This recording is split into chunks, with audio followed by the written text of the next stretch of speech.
So how has digital changed the world? Well, it has done it through frequency and touch points. See, once upon a time, before the internet, when we used to use telephones to actually phone people up and speak to them rather than send emails, or we would send letters even, the touch points between you and a customer was probably somewhere between 5 and 7. So it took between 5 and 7 points of connection before someone took notice and decided, perhaps I should talk to these people. So what's that number gone up to now? Well, the point about digital, what it's done, it's increased the frequency of potential touch points, but it has also increased the amount of people doing the touching, for want of a better word. You think about this, you didn't get thousands of letters. You might have got a few. You didn't get thousands of letters. You didn't get thousands of phone calls, but you do get thousands of tweets, thousands of Facebook posts, thousands and thousands of emails and all sorts of things.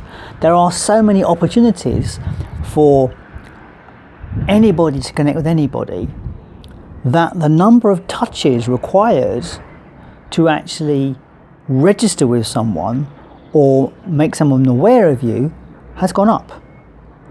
And there are various bits of data collected on this. I mean, it depends on the market, and it depends on the need, of course, because if someone's looking for something particularly, then obviously that touch points will drop.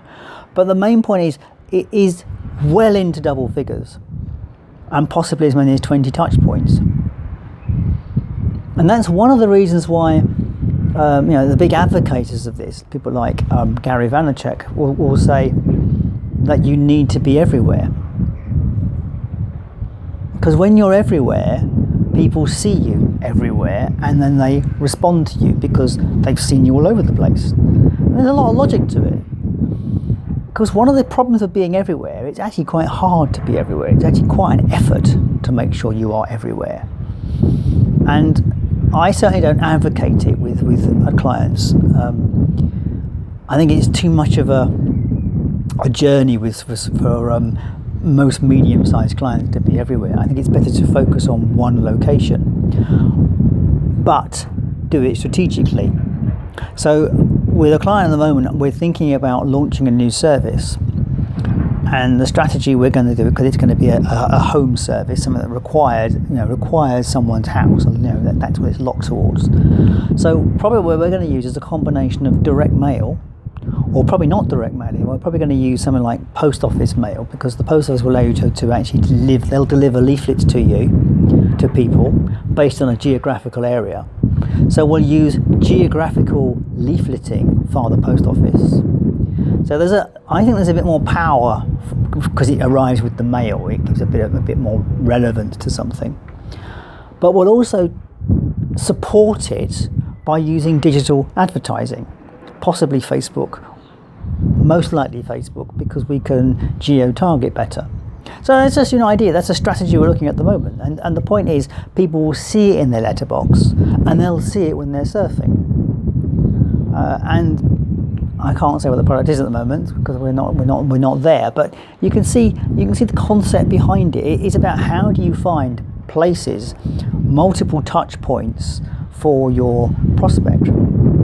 Now, with GDPR, of course, you can no longer just randomly reach out using email. You've got to build a relationship before you can in some way. And so I suspect that we will see a lot more of these kind of strategies working up, because the best way to connect with people is going to be via the letterbox, particularly because you've got no restriction on using it. So that's just some thoughts today where we're going to be heading, I suspect. But look at your situation. How many touch points do you have in your campaigns, in your project? I mean, I have, looking at myself, I have LinkedIn, which I guess is my primary touch point. I have Twitter feed, which I engage with a little bit. I have a Facebook page, and I have my personal profile, and I also have a Market That page on Facebook. For the podcast, I have the podcast, and I also have a group and a page for the podcast and a website. I also forgot the website on my own thing. So you can see I have a lot of touch points in the world. And I have to say, in reality, I would find it very difficult to manage them all full throttle.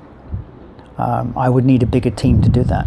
And, leaps and phases. Sometimes I do put a bit of effort in behind that, for a particular project or something, or a particular campaign, I will put some effort behind it. So that's what I'm kind of talking about really, is what is it that will work for you? What is it that you're using in terms of having multiple touch points to your people or to who you want to be talking to? Because that's basically it. Unless people see you regularly, you're no longer there. Hence this daily video. Anyway, look, I'm up to 6 minutes and I will catch you tomorrow. Anyway, just the point. I'm going to move these videos from mid-morning to the evening because of where I am. I'm limited with my connectivity, so I think it might be easy to get these things uploaded in the evenings as such. Anyway, it's been good to talk to you again, and I shall catch you tomorrow.